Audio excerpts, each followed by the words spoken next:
en nuestro segmento Asesoría Jurídica vamos a hablar de aquellos delitos que se cometen por omisión, aquellos delitos donde no hay dolo, pero se deben o no castigar, que estipula nuestra legislación nacional. El experto, el doctor Isidro Trujillo, abogado, ya nos acompaña en Acción 10 en la mañana para hablar de este tema. Bienvenido, doctor Trujillo. Muchas gracias. Qué gusto que esté con nosotros. Muchas veces decimos, es que yo no lo quería hacer, es que no fue planeado, no hubo dolo, premeditación, alevosía, ventaja y todas estas cosas. Pero cuando hay estos delitos que se cometen por omisión, por ejemplo, en un accidente de tránsito, cuando alguien provoca la muerte o la lesión de otra persona, ¿se deben o no castigar? ¿Qué establece nuestra legislación? Sí, muchas gracias por la oportunidad que me dan de dirigirme a toda la población de este bello país de Nicaragua a través de este canal que es, sin duda, el canal más visto a nivel nacional, pero yo he recorrido todo el país y donde vaya están viendo la gente Canal 10. En ese contexto debo compartir con la población acerca de la pregunta que me está haciendo con relación a los delitos sin dolo. En principio, permítame explicar de que los delitos, pues, de manera rápida, son acciones o omisiones cometidas por un sujeto activo en contra de una norma penal establecida, es decir, en una conducta típica de la constitución de un delito que está prohibido por nuestra legislación. Y cuando hablamos del dolo, estamos hablando de la existencia de la voluntad de cometer una acción u omisión para generar un resultado, que puede ser, por ejemplo, en los delitos del resultado, como resultado es la muerte, o el resultado es un daño, o el resultado es la usurpación de una tierra, cualquier otro tipo de delito. Sin embargo, cuando ya hablamos de delitos sin dolo, nos ubicamos ya rápidamente en lo que la ley establece que castiga en dos formas en materia penal: los delitos a título de dolo y a título de imprudencia. Estamos hablando de los delitos imprudentes. Cuando hablamos de la imprudencia, nos decía usted, es cuando no existe ahí la voluntad de la persona, es decir, no hay una premeditación, no hay una intención de querer causar un daño, aunque así haya un resultado de haber causado un daño.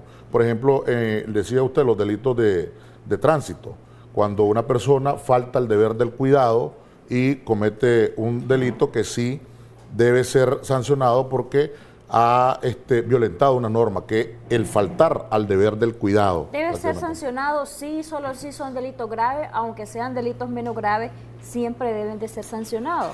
Bueno, ¿cómo funciona esto? La legislación establece los delitos ya calificados, así como dice el homicidio, la lesión, así lo califica también como homicidio imprudente. Entonces se trata de un delito que depende de las circunstancias, se convierte en grave, o si no, también depende de la circunstancia como se dio ese delito, aunque sea imprudente, se convierte en delito menos grave.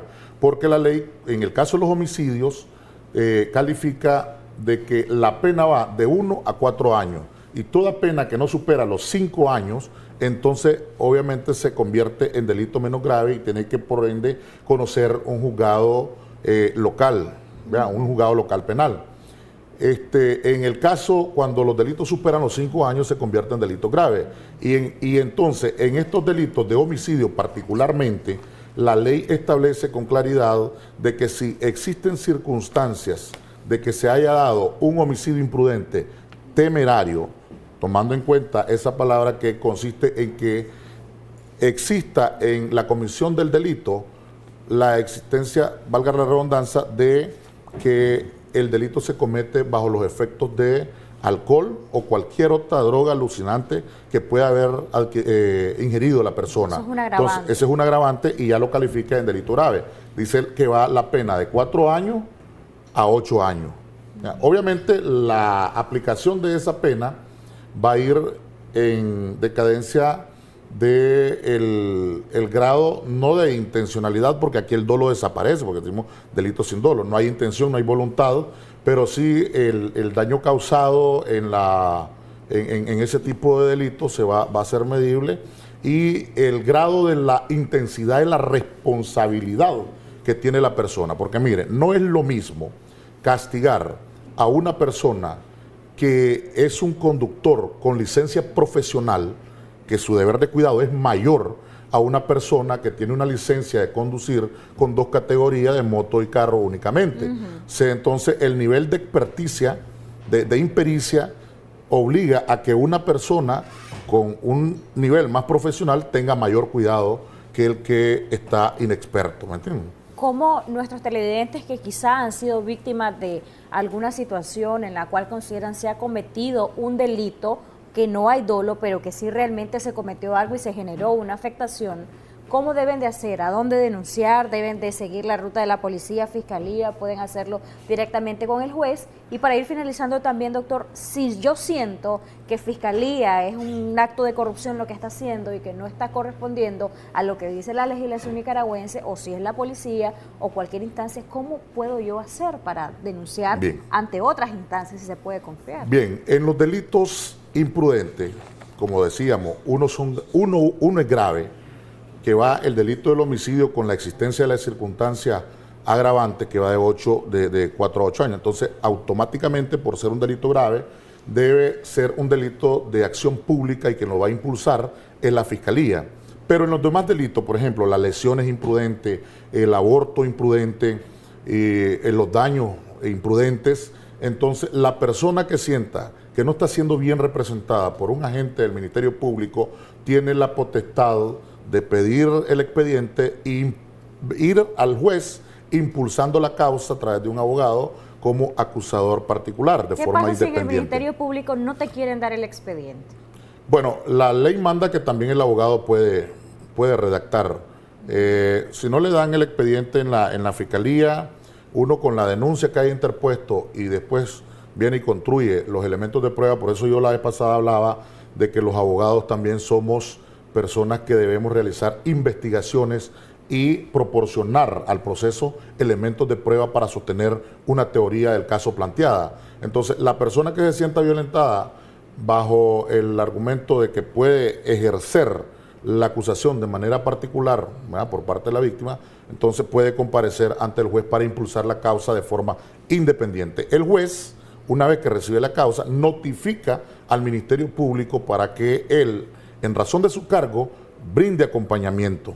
Ya, si no lo hace, ya es una responsabilidad administrativa para el Ministerio Público, pero la causa por eso no se va a parar, la causa se va a impulsar, excepto en los delitos graves, que en este caso, los delitos imprudentes, únicamente el delito grave se convierte en homicidio imprudente cuando hay circunstancias de agravantes como las que mencionaba, el alcohol o la droga. Si no hay, el delito sigue siendo menos grave y la pena va a oscilar entre 1 año y 4 años y lo ve un juez local. Doctor, en base a su experiencia, ¿qué tan cierto es que hay mucha mora en estos casos, que a veces la Fiscalía, en lugar de agilizar los procesos, los entorpece o los retrasa, y quien desea justicia al final tiene que desembolsar dinero y buscar cómo pagar a un abogado particular, porque sencillamente Fiscalía está más bien obstaculizando en lugar de ser un elemento que pueda agilizar los casos y representar a la víctima? Bueno, sí, a veces incluso nos encontramos con cosas en donde la Fiscalía acusa mal también y entonces la defensa viene y nos toca promover un incidente para poder que el caso se vaya al juzgado correspondiente.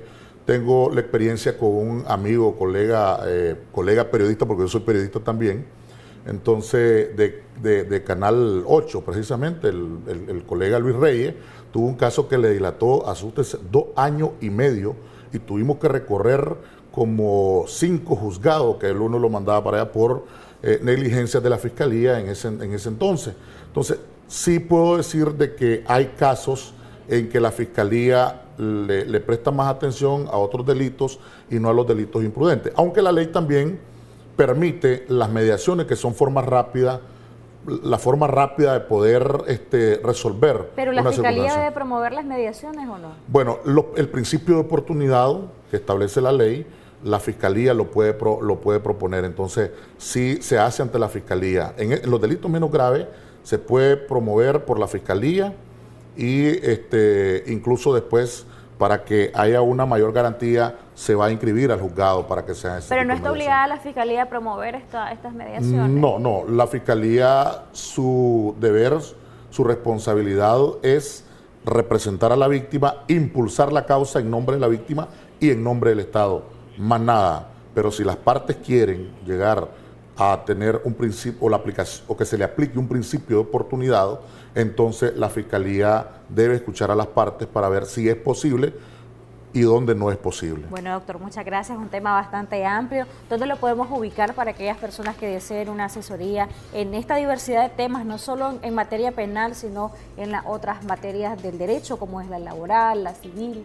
Sí, efectivamente, el Centro Jurídico Trujillo tiene su sede en la ciudad de Ciuna, frente a la alcaldía municipal, frente a la policía municipal, en el segundo piso del edificio del Centro Jurídico Trujillo. Ustedes, la población puede llegar a hacer sus consultas, o si no, también hay una página del Centro Jurídico Trujillo en Facebook que lo pueden buscar como Centro Jurídico Trujillo y ahí pueden hacer sus consultas, o si no, también nosotros brindamos también asesorías, aparte de las personalizadas, brindamos asesorías vía telefónica, a través del WhatsApp y todo. Nosotros a veces hasta de noche me toca contestarle a las personas, pero la población sabe que sí mantenemos la comunicación constante y tratamos de ayudarle en lo que podamos a la población. Y atiende casos en todo Nicaragua. En todo Nicaragua. Hemos tenido, gracias a Dios, presencia en todos los departamentos del país, incluyendo aquí en Managua, en casos que hemos estado asesorando y hemos estado representando a la población. Doctor, muchas gracias. Muchas gracias a usted por la invitación. Un placer por habernos acompañado acá en la revista. Willy, ¿qué nos tenés por ahí?